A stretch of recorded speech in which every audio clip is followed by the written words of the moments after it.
Good afternoon, welcome back.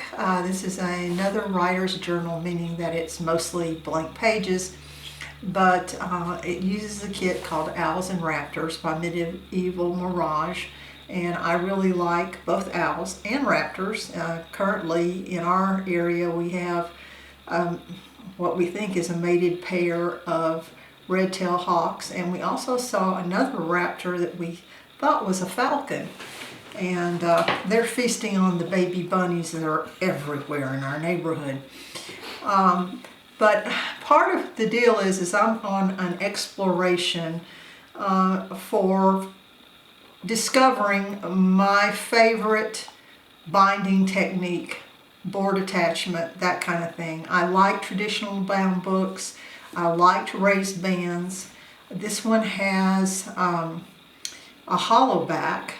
The last one that I did was a tight back, meaning that the leather was glued to the spine. This one is glued to a tube so that there's more flexibility.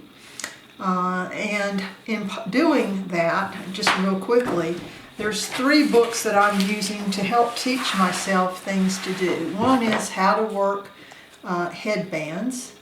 And this is a really good book with great illustrations. And if you want to learn different kinds of headbands, this is a good place to go. Just for general purposes, I like Arthur Johnson's book on the manual of bookbinding.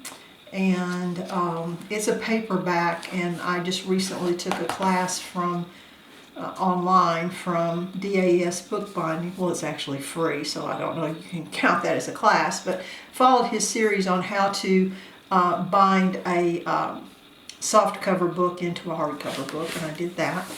And then this is a book that I recently obtained based on DAS Bookbinding recommendation. It's called Board Attachment, and it goes into a little better detail than just the regular manuals on the various forms of board attachment and how you do them. And because I am very much a visual learner, all of these wonderful photographs that are in this book with the step-by-step instructions were real helpful to me.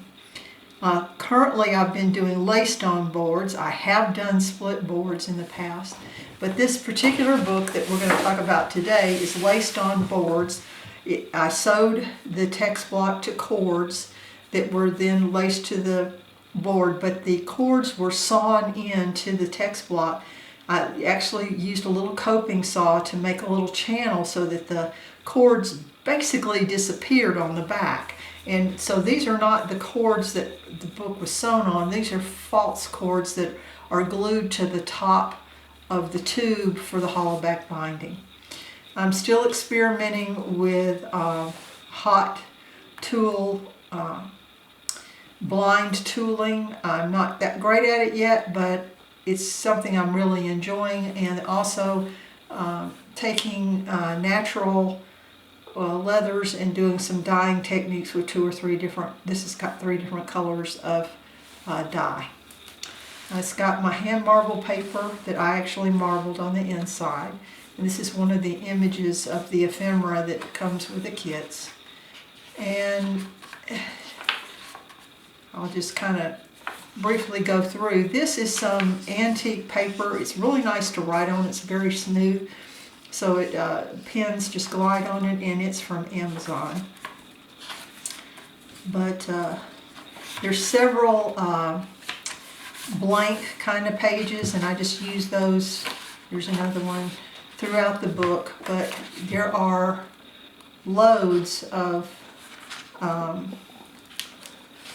beautiful decorated pages as well, and most of them are where it's one-sided, but there are some, let's see if I can find some right away, that are doubled, like that one. It's really pretty. And the ones that were doubled I used in the center of the signature so that you could see the entire spread.